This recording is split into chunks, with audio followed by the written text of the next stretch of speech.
اگر آپ کو دولت کی محبت آمادہ کرتی ہے کہ اللہ کے حدود کو پامال کریں، حرام ذرائع استعمال کریں، دولت آنی چاہیے، حلال سے ہو، حرام سے ہو، جائز ہو، ناجائز سے ہو، بائی ہوک اور بائی کروک دولت آنی چاہیے، تو آپ کی محبوب حقیقی کون ہوئی؟ دولت۔ یہ دولت آپ کی معبود ہے۔ کون بڑے سے بڑا موحد اس شرک کا احساس رکھتا ہے؟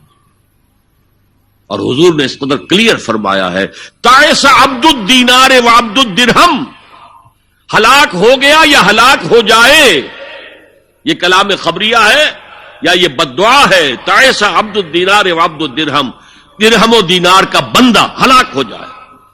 نام عبد الرحمن ہے، حقیقت میں عبد الدینار ہے، عبد الدرہم ہے۔ درہم و دینار آنے چاہیے، جائز سے یا ناجائز سے، حلال سے یا حرام سے، صحیح سے